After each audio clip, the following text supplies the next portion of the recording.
हाना Bible में एक महत्वपूर्ण हस्ती है जिन्हें नबी शमूएल की माता के रूप में जाना जाता है। वे आस्था, भक्ति और दृढ़ता की मिसाल है। उनकी कहानी शमूएल के पहले अध्यायों में मिलती है, जहां वे ईश्वर के प्रति गहरी निष्ठा रखने वाली महिला के रूप में उभरती है और इस्राएल के इतिहास में एक महत्वपूर्ण भूमिका निभाती है। हाना एप्रैम के पर्वतीय क्षेत्र में स्थित रामा के निवासी एल्काना की पत्नी थी। हालांकि एल्काना की दो पत्नियां थी, हाना और पेनिन्ना। बाइबल में विशेष रूप से बताया गया है कि हाना उनकी प्रिय थी। हालांकि हाना को बहुत दुख झेलना पड़ा क्योंकि वे बांझ थे।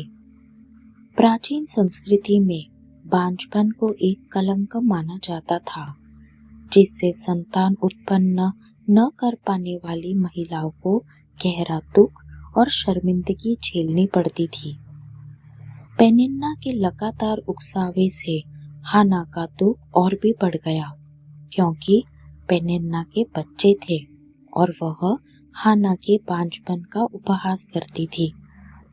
एल्काना अपने परिवार के साथ हर साल शीलो के तंबू में तीर्थ यात्रा करता था, जहां वे बलिदान चढ़ाते और परमेश्वर की आराधना करते थे। ऐसे ही एक यात्रा के दौरान हाना बहुत दुखी होकर प्रभु से प्रार्थना करने लगी और रोते हुए अपने दिल की बात कह दी। हाना ने प्रतिज्ञा की कि यदि परमेश्वर उसे पुत्र प्रदान करे तो वह उसे जीवन भर प्रभु की सेवा में समर्पित कर देगी। उसकी प्रार्थना इतनी तीव्र थी कि याजक एली को पहले लगा कि वह नशे में है, लेकिन जब उसने उसकी प्रार्थना की सच्चाई को समझा तो उसने उसे आशीर्वाद दिया और परमेश्वर से उसकी प्रार्थना पूरी करने की विनती की। परमेश्वर ने हाना की प्रार्थना सुन ली और वह एक पुत्र की माता बनी, जिसका नाम उसने शमूएल रखा, जिसका अर्थ है परमेश्वर से मांगा हुआ या परमेश्वर द्वारा सुना हुआ। अपने वचन के अनुसार उसे दूध चुराने के बाद वह शमूएल को तंबू में ले गई और उसे याजक एली को सौंप दिया, ताकि वह अपने पूरे जीवन प्रभु की सेवा कर सके। बाइबल में यह नहीं बताया गया है कि हाना की शमूएल के गर्भधारण के समय सही आयु क्या थी।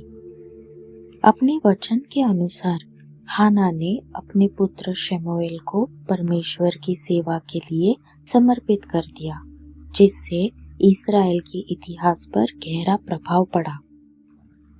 परमेश्वर के प्रति उसकी भक्ति और समर्पण पीढ़ियों को प्रेरित करता रहता है और कठिनाइयों के समय में विश्वास और धैर्य के महत्व को दर्शाता है।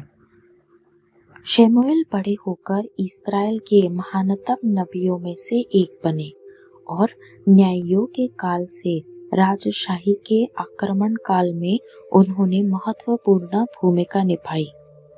उन्होंने इस्राएल के पहले दो राजाओं शाऊल और दाऊद का राज्य अभिषेक किया और राष्ट्र में एक महत्वपूर्ण आध्यात्मिक और राजनीतिक नेता के रूप में अपनी सेवाएं दी।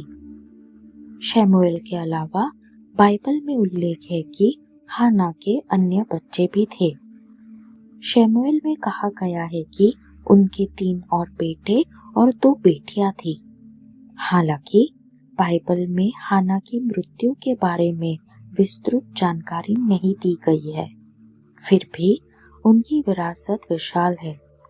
उन्हें उनके अटूट विश्वास, सच्ची प्रार्थना और प्रतिज्ञाओं को निभाने की प्रतिबद्धता के लिए याद किया जाता है। हाना की कहानी एक ऐसी महिला के जीवन में आस्था और प्रार्थना के महत्व को उजागर करती है, जिसने विपरीत परिस्थितियों के बावजूद ईश्वर पर अपना भरोसा बनाए रखा। मुख्य सीख हाना हमें सिखाती है कि सबसे कठिन और निराशाजनक परिस्थितियों में भी ईश्वर पर भरोसा रखें। ईश्वर की शरण में जाने का उनका दृढ़ संकल्प निरंतर प्रार्थना की परिवर्तनकारी शक्ति को दर्शाता है। हाना हमें ईश्वर के प्रति अपनी प्रतिज्ञाओं और प्रतिबद्धताओं को ईमानदारी और भक्ति के साथ निभाने का महत्व बताती है। हाना एक ऐसी महिला का उदाहरण है जिसने निराशा में डूबने के बजाय प्रार्थना में ईश्वर की ओर रुख किया और अपनी गहरी चिंताओं को उनके समक्ष रखा। उसकी कहानी हमें प्रार्थना में दृढ़ता के महत्व और परिस्थितियों को बदलने की आस्था की शक्ति को सिखाती है।